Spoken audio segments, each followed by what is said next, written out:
I welcome you to our reflection on the solemnity of the Most Holy Trinity, the most ancient of all mysteries about God. God as one God, yet in three distinct persons: Father, Son, and Holy Spirit. This mystery can be reflected upon in two different ways. Two ways of talking about the Trinity.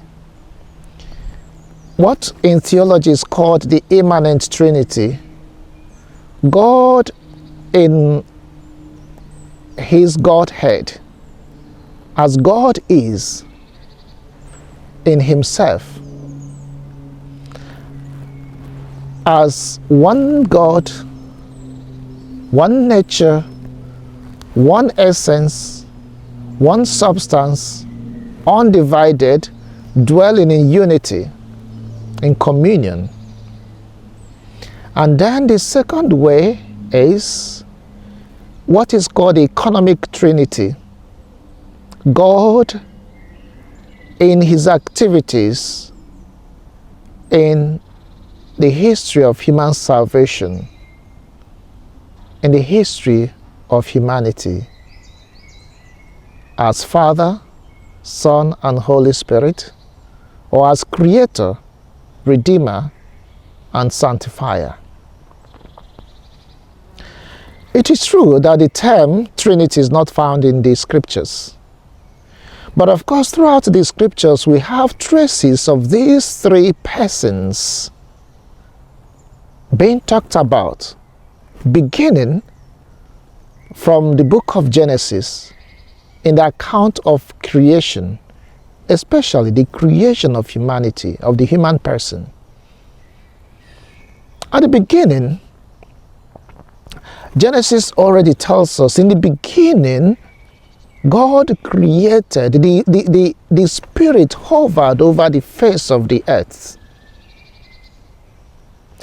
And God created by his word.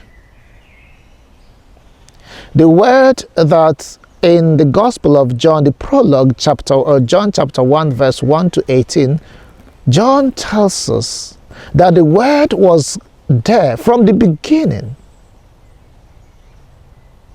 In the beginning was the Word, and the Word was with God, and the Word was God.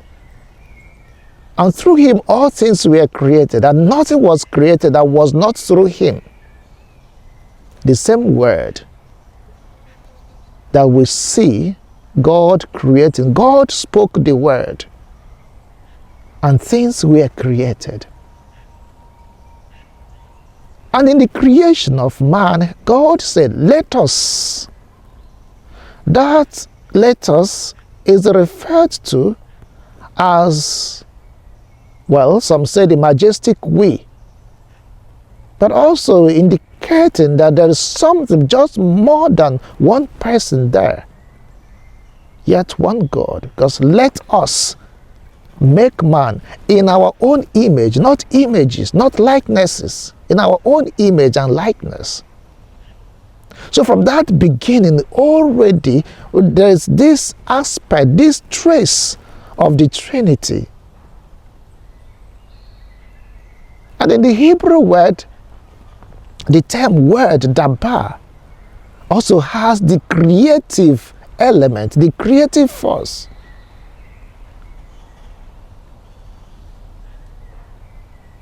So that's already one of the first traces of the Trinity in the Bible. In the visit or the encounter of Abraham with the messenger of God, we also see, something that started like strangers, eventually three of them, and eventually turned to be angels, and then to be God himself. Also talking about the Trinity, the trace of the Trinity. This continues. In the first reading today, from the book of Proverbs, chapter 8, verse 22 to 31. We see proverb personifying wisdom. The Lord created me when his purpose first unfolded. From the beginning, before earth came into being, I was. Before anything. In the New Testament, Jesus will be seen as the wisdom of the Father, the wisdom of God. The wisdom that was there at the beginning. We already talked about the gospel, the prologue to John's gospel. In the beginning was the Word, and the Word was with God, and the Word was God. John even went further to say that the Word became flesh, became human, became the Son of God, became the Redeemer.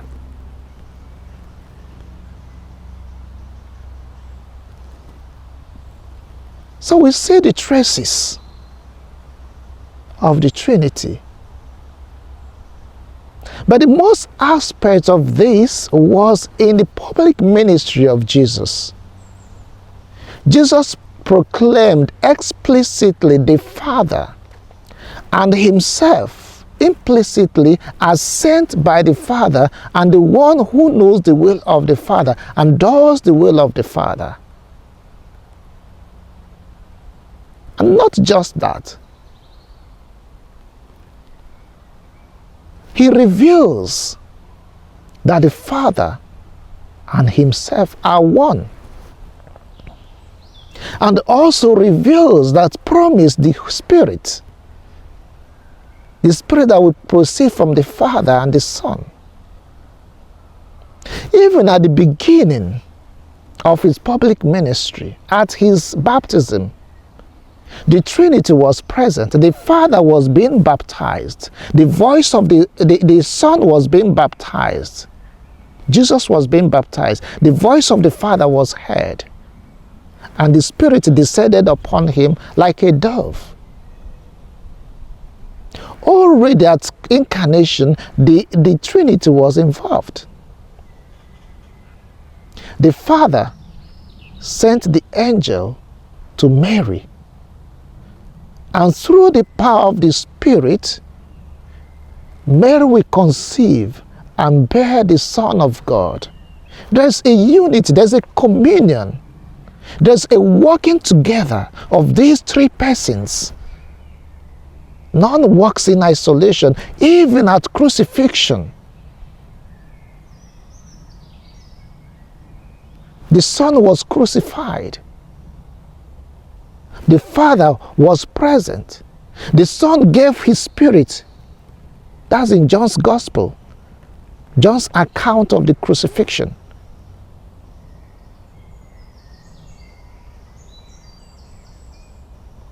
And this, like I said, is talking about how God manifests himself. Yes, this is a mystery. And as a mystery, we cannot fully understand it.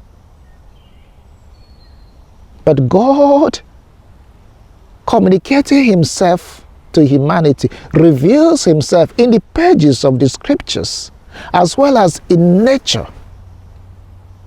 And Jesus Christ becomes the fullness of divine revelation, revealing God, revealing himself, revealing promise in the Holy Spirit.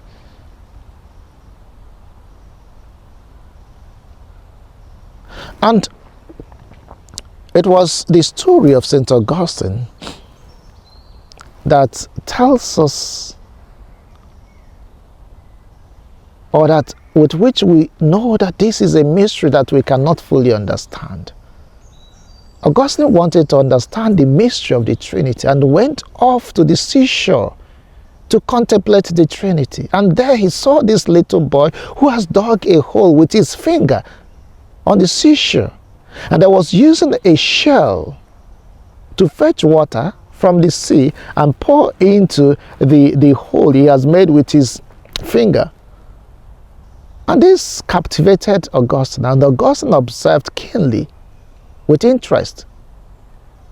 At the time he went to the boy and said, "What are you doing?" And he said, "I'm trying to empty this water from the sea into this hole." And Augustine said, "That's a foolish thing to do." And the boy said, "That's also a foolish thing to try, thinking that you can contemplate and understand fully the mystery of God." And the little boy disappeared. That notwithstanding, we cannot use our finite intellect to comprehend fully an infinite God. But God, in His generosity, in His love for us, willing and wishing us to relate with Him, and there's no way we can relate with Him unless we know Him, has revealed Himself, and most practically in the person of Jesus Christ, whom St. Paul tells us to have seen His image of the invisible God. And Jesus tells us to have seen me is to have seen the Father, because the Father and I are one. They are not three gods. It is one God dwelling. One God in three persons, dwelling in unity, undivided, of one substance, of one essence, of one nature. So the revelation of God, of Himself to us, is in His desire for us to enter into communion. God is a community of three persons, and this has an important implication for us. Called to dwell, to share in the communion of God. Called to dwell in unity. So the Holy Trinity, first and foremost, must be honored as God, worshipped and glorified.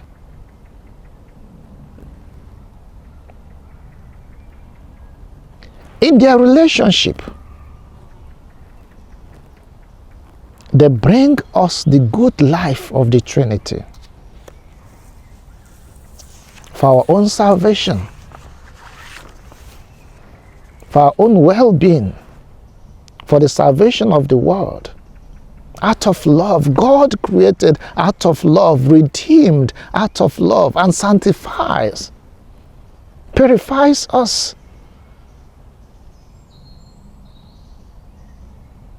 The Holy Spirit keeps giving us that sanctifying grace, nourishing us. It is important to know that God is complete in Himself. God is not in need of humanity, but has created out of love, redeemed us, and wants us to share in that divine life, in that communion, first and foremost with God, in that love. And then express in our relationship with others. So this brings the sentiment of thanksgiving, of gratitude. But this also goes with responsibility, with duty, to recreate this in our relationship with others. The Holy Spirit has been given to us the bond of love, the bond of communion. Elizabeth of the Trinity tells us that the Spirit, the Trinity, dwells within us. And if the Spirit dwells within us, then we become temples of the Trinity.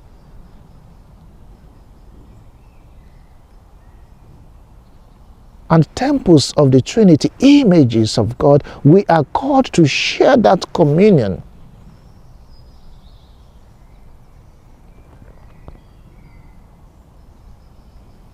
So this is the challenge that we have today.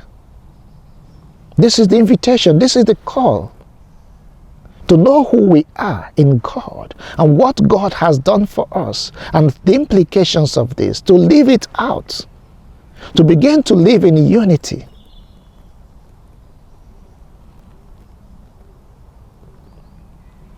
So this love, this communion, this unity that exists among the three persons of the Trinity must be made visible in our own relationship, in our own lives. What we celebrate today, the Trinity, challenges our tendencies to live a life of individualism. It does a grievous blow to our own life of independence, our quest for autonomy. We are interdependent on one another. The three persons are one in substance and united in activities. The only difference or distinction is that of relationship. The Father is Father in relationship, in relation to the Son. The Son is a Son in relation to the Father and the Holy Spirit. The Holy Spirit proceeds from the Father and the Son. Yet they are one.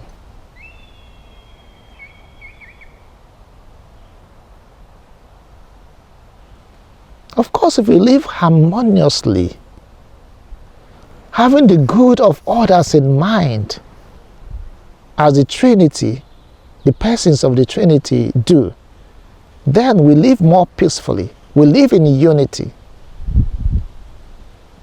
We work for the good of others. This is not an easy task, especially in our society today. But it's not an impossibility if we invite God and allow God to always guide us and always be conscious of this vocation of ours, this invitation to live as the persons of the Trinity, knowing that we have been incorporated into the divine life and understanding the implications of that in our own lives, relating with others. We are created to relate, to be in communion as human beings, and more especially as Christians that have been invited to live the life of Christ. So as we celebrate the Trinity today, you are invited, we are invited to replicate in our lives the communion among the persons of the Trinity, working for the good of others. There's nothing that the persons of the Trinity did independent of others. Let us work for unity. Let us make for communion. Let us work for peace in appreciation of this invitation to share in the life of the Trinity.